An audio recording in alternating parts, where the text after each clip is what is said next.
예, 이 얘기는 좀 더 들어봐야 될 필요가 있을 것 같습니다. 현장에서 취재 중인 기자를 연결해서 설명을 좀 들어보죠. 정영재 기자. 자, 배연창이 닫혀 있었고 그것이 결과적으로는 많은 희생자를 낼 수밖에 없는 그런 원인이 됐다 이런 얘기가 되잖아요. 근데 배연창 스위치를 누군가 고의로 잠궜다는 건데 굳이 그럴 이유가 있었던 건가요? 네, 저는 지금 배연창이 보이는 앞 건물 옥상에 나와 있습니다. 지금 제 뒤로 보이는 저 창문이 잠겨 있던 것으로 확인된 6층 배연창입니다. 배연창은 일반 창과는 별도로 설치되어 있는데 평소에는 내부 온도 유지나 외부 침입을 막기 위해서 닫혀 있습니다. 다만 화재가 났을 경우에는 사람이 직접 창문을 열 경황이 없기 때문에 자동으로 열리도록 설계되어 있는 겁니다. 합동조사단의 최종 조사 결과가 나와봐야 정확한 이유를 알 수 있겠지만 현재로서는 오작동 방지 등을 위해서 건물 관계자가 일부러 잠궈놨을 가능성이 커 보입니다. 예. 그러니까 저게 열려 있었다면 2층에 그렇게 많은 연기가 차진 않았을 것이다 이런 얘기인데 연관이 있다고 볼 수 있는 그런 내용이죠?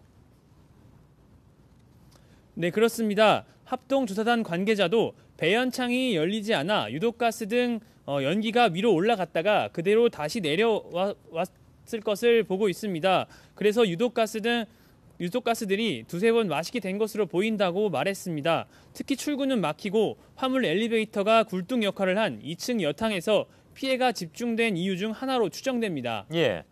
자, 불이 3시 53분쯤에 났지만 8시가 넘어서까지 희생자들이 유족들과 통화한 기록이 있다는 주장이 나왔습니다. 유족들은 어떻게 대응하고 있습니까? 네, 먼저 화재 당일 오후 8시 1분쯤에 희생자 안익현 씨의 여동생이 안 씨와 20초가량 통화를 했다는 주장이 나왔습니다. 안 씨의 시신은 건물 6층과 7층 사이에서 발견됐는데 핸드폰은 남자 목욕탕이 있던 3층에서 발견됐습니다.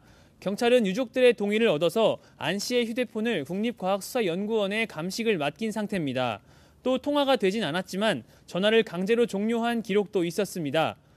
2층 목욕탕에서 발견된 희생자 중 한 명인데 복원된 통화 기록에 60여 건의 부재중 통화가 이어졌고 오후 8시 58분에 마지막으로 통화를 거절한 것으로 나타나고 있습니다. 유족대책본부는 휴대폰을 복원해 분석한 뒤 진상규명을 위한 자료로 제공하겠다고 밝혔습니다. 또 불이 처음 난 시간이 알려진 것보다 30분 전인 오후 3시 25분이라는 의혹도 제기됐습니다.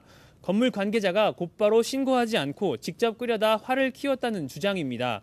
유족 측은 변호사를 선임해 이 같은 의혹에 대해 법적으로 대응하겠다고 밝혔습니다. 예. 그리고 조금 전 법원이 건물주에 대한 구속영장은 발부한 반면 건물 관리인에 대한 영장은 기각한 것으로 전해졌습니다. 예. 현장에서 정영재 기자가 전해드렸습니다.